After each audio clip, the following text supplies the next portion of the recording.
बोलो जय गुरुदेव। जय गुरुदेव नाम किसका?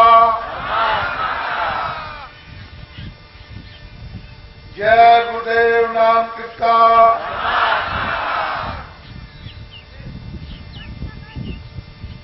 जय गुरुदेव नाम किसका? जब भूख लगेगी, प्यास लगेगी तो आदमी उसके लिए कि हमको प्यास लगी है और ये सब अच्छा नहीं लगता तो वो दौड़ेगा कहीं पानी मिल जाए। तो महात्माओं के पास में ये जल है, भोजन भी है और जल भी। वहां इनको आध्यात्मिक पीने को मिलेगा। उनके पास इसका मुहाना है, स्रोत है, झरना है जो निकल रहा। उस घाट पर अमृत की धारा निकल रही। पीने वाले पी सकते हैं, लेकिन आपको प्यास लगे तब मुंह बंद किए रहोगे। जबरदस्ती कोई मुंह में खोल करके अगर डालना चाहे पानी तो आप बंद कर लो, तो कैसे डाले? तो उसे प्यास के कारण मुंह खुल जाएगा। तो महापुरुष फिर शीतल, जैसे पपिया होता है, उसको जब प्यास लगती है तो इस पानी से उसकी प्यास नहीं जाएगी, वो घड़ों का घड़ों पी ले। लेकिन वो लेट जाता है पूर्णमासी के दिन और मुंह खोल लेता है कि मालिक मुझे बहुत प्यास लगी है, इस पानी से मेरी प्यास नहीं जाएगी। तो मालिक उसके प्रण को, उसकी तड़प को, उसकी प्यास को तो स्वाद की एक बूंद गिरा देता है, उसके मुंह में गिर जाती है, उससे वो जीवित रहता है। इसी तरह से महापुरुषों के पास जल है, भोजन है, वो आध्यात्मिक। लेकिन आप जब बाहर से अपना संबंध है, बाहर से अपने विचार और काम, भौतिक विवेक, प्रेम का नहीं बनाओगे, तब तक ये सब आपके लिए शत्रु हैं। ये चोट मारते हैं, जैसे हथौड़ी की चोट मारी जाती है, ऐसे ही शब्दों की चोट तीखी तीखी मारते हैं।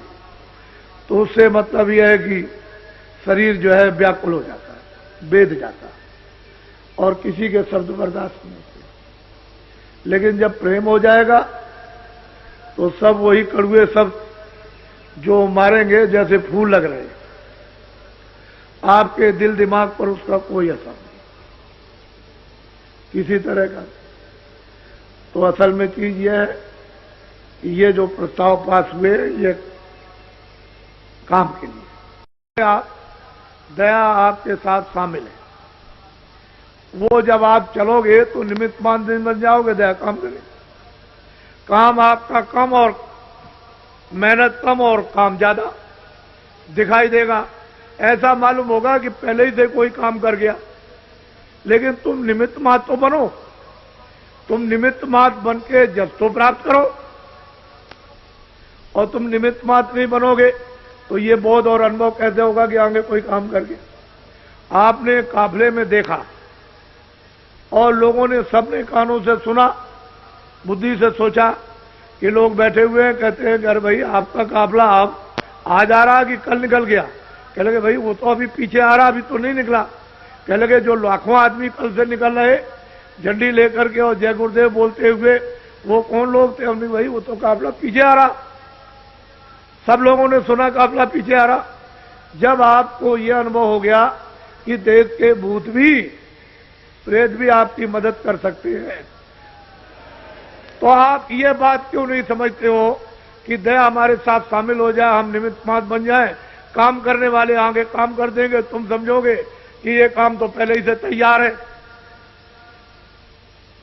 तो उसमें आपको ये राज नहीं मालूम। तो अभी जो तकलीफ आ रही है, ये 92 का वर्ष है। इसमें विश्व और भारत के लिए, इसमें राजनीतिक तरह तरह के उथल पुथल, ये नहीं कि सारे मुल्क में, सारे विश्व और भारत में और सामाजिक जातियों का उथल पुथल, साथ ही साथ में धार्मिक, ये सब उथल पुथल होगा।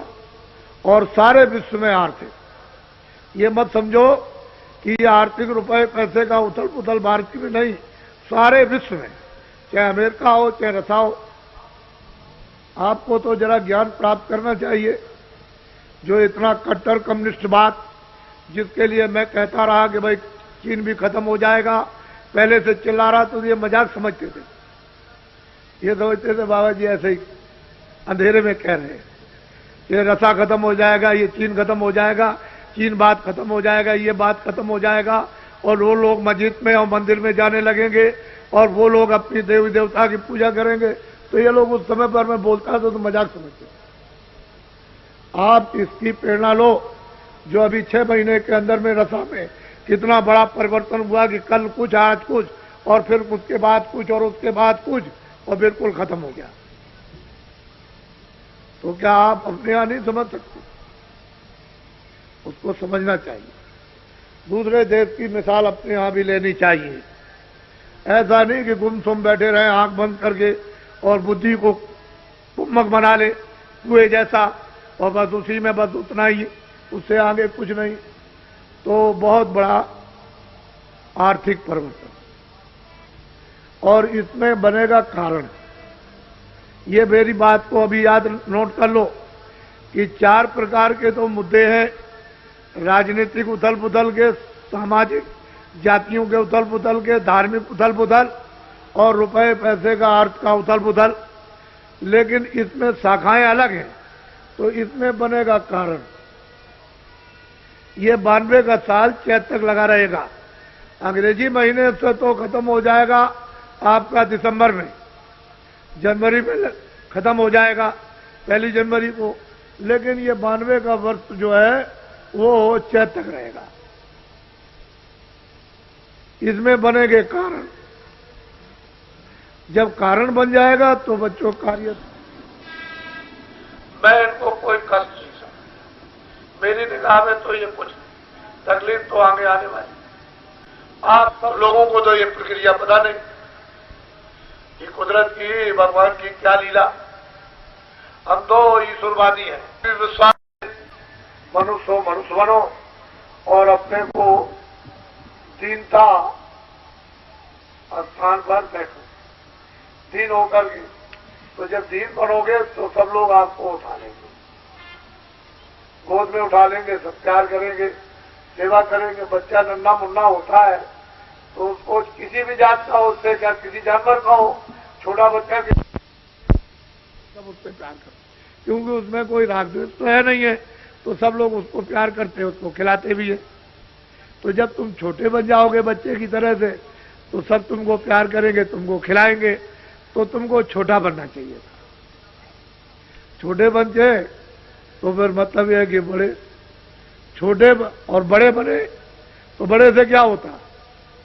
बड़े से होता क्या? एक चिड़ी मार चिड़िया पकड़ने वाला,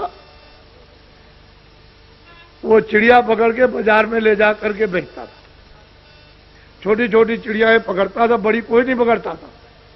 बस एक पिंजरे में बड़े में ले गया, और 2 आने की, 4 आने की, 2 आने की, 4 आने की, वो सब लोग आए और चिड़िया खरीद करके ले गए। तो एक बहुत चिड़ी मार, उसने कहा, अरे भाई तुम क्या देखते हो? कह लगे, भाई मैं देख रहा हूं, मुझे कोई मजूरी नहीं मिल रही है, तुम देखते नहीं हो, ये चिड़िया ले आता है और बस आकर के यहाँ फटाफट 2-3 घंटे में बेच के चला जाता है, तुम भी चिड़िया पकड़ के ले आओ। तो बेचारा उसके कहने से गया, जंगल में इधर उधर देखता रहा, तो उसको देख करके चिड़िया उड़ गई, उस पेड़ से और दूर चली गई। तो एक तालाब में एक केकड़ा था, ऐसे बैठा हुआ था इस तरह से। तो उसने सोचा कि ये बहुत बड़ा भी है, और मतलब यह है कि इसका दाम बहुत लगेगा। वो जितना चिड़िया सब बेची जाती है, जिनका दाम उससे ज्यादा इसी का दाम लग जाएगा। तो किसी तरह से उस केकड़ को पकड़ लिया, उसको पकड़ लिया और बाजार में ले गया, उसको बैठा दिया। अब वो केकड़ा ऐसे करके बाजार में बैठा हुआ, और छोटी छोटी चिड़िया सब लोगों ने 2 आने 4 आने की खरीद के चले गए और बेचने वाले भी चले गए। वो शाम तक अंधेरे तक ऐसा बैठा रहा।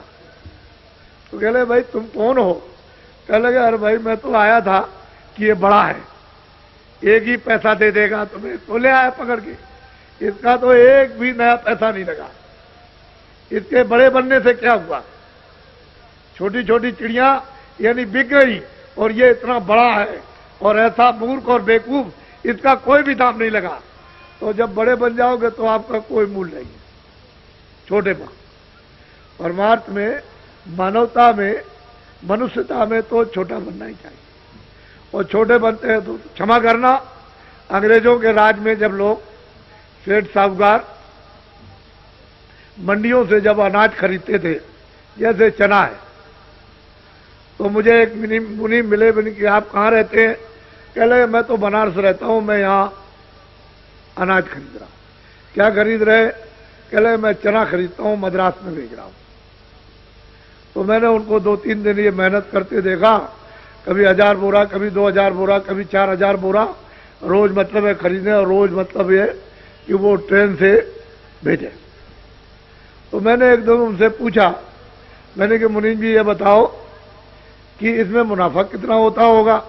कह लगे साफ खर्चा काट के, अपना खर्चा, यहाँ का खर्चा, पल्लेदारी का खर्चा, और इसका खर्चा और उसका खर्चा और ले जाने का खर्चा और वहां का उठाने का खर्चा, वो जितना भी खर्चा है सब काट कूट करके एक बोरे पर 4 आने बचते। 4 आने बचते बस। सब खर्चा काटने के बाद एक बोरे पर 1 कुंटल पर